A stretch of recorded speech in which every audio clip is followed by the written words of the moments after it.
Midnight, a quiet road, and the blue and reds fill your mirror. You pull over and do everything right. License out, hands where he can see them. You blow into the machine and it reads 0. You're clean. And then, easy as anything, leaning on the door. So where are you headed tonight, mate? It sounds like small talk, like the stop is basically over. It is the most dangerous question he'll ask all night. That machine just cleared you. Barely one driver in 200 blows over. So it gave him nothing. The only thing left that can build a case against an innocent person is you talking. In New South Wales, you have to give your name and take that test. You do not have to say a word about where you've been. The difference is a choice you'll make in half a second, without knowing it matters. Watch what just happened on that screen, because everything turns on it. A random breath test asks one question and one only. Is there alcohol in your blood right now? It needs no reason to stop you. That's the whole design. And the second it reads 0, it has answered its own question and got nothing. Legally, you are clean and the stop is spent. So the friendly line that comes next isn't the wind down you think it is. It's the real beginning, because the machine has just handed him nothing and now he needs another source. That source is you. And this isn't some fringe reading of the law. The High Court has said for decades that an accused's silence can't be used to fill the gaps in a case against them. The whole system is built to make the state prove it, not to make you disprove it. And the scale of how often this plays out is hard to picture. In the year to June 2023, New South Wales Police ran 3,727,999 random breath tests. Of all those millions, just 20,992 came back positive. Barely one driver in 180. The machine clears almost everyone. So when a case does get built against someone who's done nothing, it isn't built from what they blew. It's built from what they said. And the friendliest voice on that road is the one quietly building it. He stopped looking at your license now. He's listening. So here's the ladder you're standing on, and it has 4 short rungs. You answer where you've been, the answer becomes a timeline, the timeline becomes grounds, and the grounds become a search of the car you were about to drive home in. That's how a stop you'd already passed turns into a stop you're remembering in court. So here's my promise to you. By the end of this video, you'll have one calm sentence that ends the questioning without refusing a single thing you're actually required to do. And stay with me, because there's a trap folded into that promise. There is one thing on this road you can never refuse, where the refusal itself is the crime, and I'll show you exactly where that line sits. Quick word on who's telling you this. There's no invented career here. Just plain English Australian law, checked against the statutes, every section sitting in the description so you can read it yourself. And this isn't anti-police. Most officers are professional and well-trained. That's exactly why you should be too. But first, the short list of what you genuinely owe. Start with the musts, because getting them right is what lets you protect everything else. You must stop. Failing a lawful direction runs to section 39 of LEPRA, 50 penalty units, $5,500 or 12 months. You must produce your license and give your name and home address under section 175 of the Road Transport Act, and a false name or a refusal is an offence in itself, up to $2,200. And you must take the tests, the breath test and the saliva test, every time. Refusing the roadside breath test is an offence. Refusing the proper breath analysis back at the station is treated as harshly as blowing the worst number on the machine, up to $3,300 and 18 months for a first offence. So your body has no right to silence here. It stops, it identifies, it blows. But notice what's not on that list. Nothing in it requires you to say where you've been, where you're going, or what you did tonight. The law reaches your name and your breath. It never reaches your account. Now hear this, because it saves people from disaster. There are no magic words. I'm travelling, not driving. I don't consent to being governed. That stuff has failed in every Australian court it's ever entered. That's not law, that's a charge. So if you must give your name and you must blow, what's actually left to protect? Every single word about your night. So where are you off to tonight? Listen to how soft that is. It isn't barked, it's offered, because friendly is exactly what it needs to be. It doesn't feel like questioning, so you answer it the way you'd answer a neighbour over the fence. But the law has already changed gears underneath you. You passed the test, so the one investigative tool he has left is your voice, and that gentle question is him reaching for it. Here's the protection most people never know they have. Under Section 89 of the Evidence Act, your silence at that window generally cannot be used against you. Not as guilt, not as suspicion, not as anything.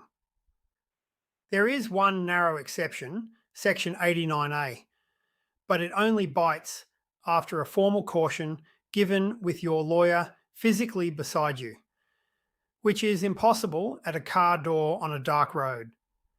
And here's the quiet unfairness of that window. You're not under arrest, so he doesn't have to caution you at all. Yet every friendly word you offer is admissible just the same. No warning, no lawyer, full weight. So the silence is yours for free. Watch the wrong response, because it's the most natural thing in the world. Just heading home from the pub. Friendly, honest. And now there's a place, a drink, and a direction written on the page, in your own voice, offered by a man who was legally finished with you a moment ago. And one answer is never the end of it. It's just the first door, because the questions come in a sequence, and each answer swings the next one open.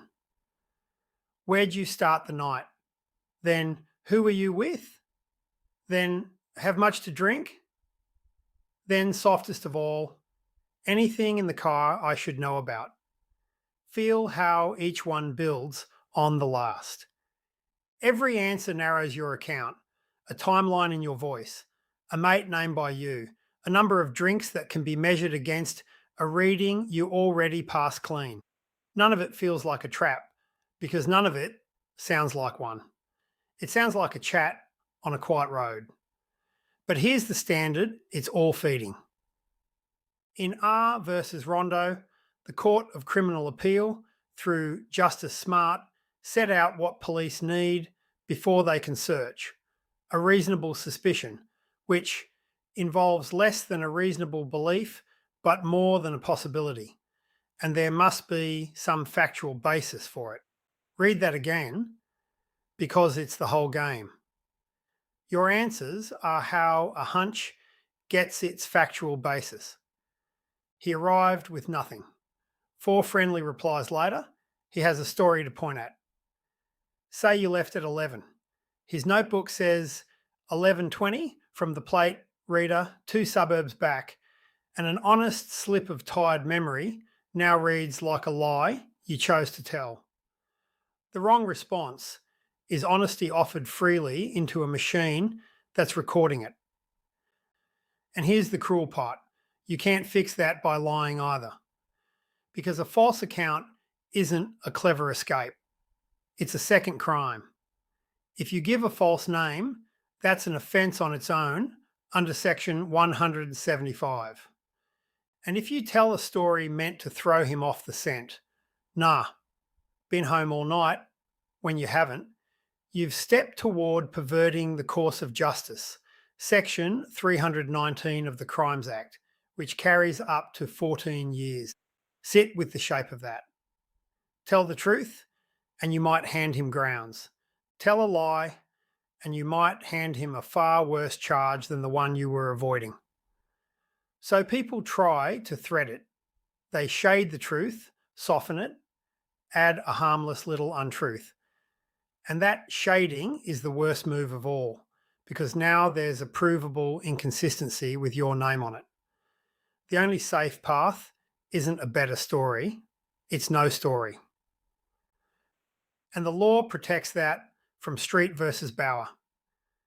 Justice Smart made clear that being irate or uncooperative at a stop you shouldn't have been pulled over for is not itself a reason to suspect you. Your annoyance is free. Your silence is free. Your invented alibi could cost you years, which is exactly why the advice you soaked up from American videos will sink you here. Because almost everything you think you know came from over there. On American screens, it's I plead the fifth and demands for a Miranda warning. Bring that to a New South Wales window and it's noise. There is no Fifth Amendment in this country and no Miranda. And reciting them just marks you as someone performing rights they don't actually have. But do not mistake that for having no protection. The right to silence is absolutely real here. It simply comes from the common law and Section 89 of the Evidence Act, not from a constitution. It's quieter and it's just as solid. And here's where the questions have been leading the whole time. The ask. Mind if I have a quick look in the car? This is the moment the soft talk was softening you up for. In DPP versus Leonard, police stopped a driver for a random breath test on the highway. He passed it, and then they asked to search. And he said, "Go for it, there's nothing in here." That consent made the search lawful when nothing else on that road would have. His own words were the warrant. The wrong response. Sure, nothing to hide. Hands over the one thing he couldn't take. So the entire trap runs on your voice, which means the fix is a single sentence. But first, what changes the moment you cross a state line? Same question, different rule books. And here's the reassuring part. The spine holds everywhere. No state in Australia can make you narrate your night. Your account of where you've been is never a compellable answer, from Perth to Hobart. What changes is only the identity trigger. In Victoria, it's Section 456AA of the Crimes Act. In Queensland, Sections 40 and 41 of the Police Powers Act, and refusing without a reasonable excuse is an offence in itself. Go west and it gets sharper. In Western Australia, under Section 16 of the Criminal Investigation Identifying People Act, refusing to give your name can carry up to 12 months in jail. That's the harshest identity penalty in the country, so West Australians know that one. South Australia, Section 74A, up to $1,250. The Northern Territory, Section 134, and its strict liability, so I didn't think I had to, is no defence. Tasmania, Section 55A, where they can arrest you on the spot for refusing. But here the through line under all of it. Every state in this country can make you say who you are. Not one of them can make you say where you've been. So wherever you're sitting tonight, the sentence that protects you is the same. Here it is. The pen is hovering over a blank line, waiting for your account. Don't give it one. Here are the words. Say them with me, slowly, once. Officer, here's my license, my name and address, and I'll do the test. But I don't answer questions about where I've been, and I don't consent to a search. Again, because the second time is the one that stays. Officer, here's my license, my name and address, and I'll do the test. But I don't answer questions about where I've been, and I don't consent to a search. Screenshot this. Say it out loud once tonight, so it's memory and not invention. Now look at what each piece does. Here's my license, my name and address, and I'll do the test. Satisfies every hard requirement on the record and kills the word uncooperative before a pen can reach it. I don't answer questions about where I've been. Closes the doors sequence, with section 89 making that silence cost you nothing. And I don't consent to a search bolts the Leonard door before the ask even arrives. Delivery is half of it. Calm, polite, flat. You're finishing paperwork, not making a stand. Say it once, and if he asks again, say it again, word for word, like a recording. Against a stop that processes thousands of drivers a night, being boring is being invisible, and invisible is the whole win. The driver who blew zero and said nothing else is the one who's home in 10 minutes. And now he pushes, because they always push. Push one is almost gentle. Come on, it's just a question. Where have you been? And you hand the sentence straight back, unchanged. Officer, here's my license, and I'll do the test. But I don't answer questions about where I've been, and I don't consent to a search. Push 2 has a hook in it. People with nothing to hide don't usually mind telling me. Same words, same flat tone. Third time you've heard it now. Muscle memory, which was the point. Because at the window, you won't rise to the moment. You'll sink to whatever you rehearsed. Picture how this usually goes, because it usually goes one way. 0 on the screen. So where are you headed? Officer, here's my license, and I'll do whatever test you need, but I don't answer questions about where I've been. A pause. You write for me to have a look in the car? No, I don't consent to a search. The pen stops moving. Yeah, righto, drive safe. Nothing in that was defiance. It was a clean driver who did every lawful thing asked of him and narrated not one thing extra. But there's a fork just past this point, and one arm of it is the warning from the very start of this video. Am I free to go? Ask it plainly, because it forces the choice. Either he lets you leave, or he has to name a lawful reason to hold you. And now, the trap I promised, paid in full. There is one place on this road where silence is the mistake. You can decline the questions, and you can decline the search, but you can never refuse the test, and you can never refuse to identify yourself as the driver. Refuse the breath analysis, and you're sentenced as if you'd blown the worst number on the machine. Refuse your name, and that's its own offence. Silence is for your story, never for the test, never for your name. 2 more things before we close. If you're ever placed under arrest, the game changes. That's the moment you say very little and clearly ask for a lawyer, because a different set of rights switches on. And never, ever trade your silence for a lie. Everything you protect by staying quiet, you can lose with one invented alibi. 2 people never to become: the over-explainer, who narrates his whole evening to prove he's fine and gift wraps the brief, and the roadside lawyer, who argues Rondo and Leonard through the window at a man who stopped listening 2 sentences ago. An argument that wins in a courtroom and loses on the bitumen every time. And carry this number with you. After a drug dog flagged someone, the 2006 New South Wales Ombudsman review found nothing on. About 3/4 of the people then searched. The suspicion is wrong most of the time. Don't feed it. Put it together, and a clean stop stays a clean stop. Every one of these, the friendly question, the doors, the consent ask, and exactly what changes when you cross a state line, I've gathered in a book called Know Your Rights, linked below, waiting for the night you weren't expecting. Let's put it all together.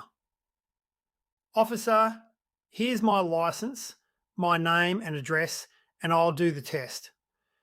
But I don't answer questions about where I've been, and I don't consent to a search. Two things you can never hold back: your identity and the test. Everything about your night is yours.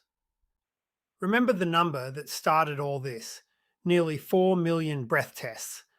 And the machine cleared almost every single driver. The file was never in the breath, it was always in the talk. This is general information, not legal advice. The law differs between states and it changes. If your night has gone past a stop, the video ends and the lawyer begins. And legal aid exists in every state. So subscribe, not for luck, but for the next stop, so nobody you love ever narrates their way into a file they didn't have to open. And the moment those 4 soft words arrive, mind if I look, that's the consent trap. Back on the quiet road, the pen caps and slides into his pocket, the line on the page still blank. The torch beam swings off your face and back down the highway. Your license comes back through the window, and the night stays yours. You drive home,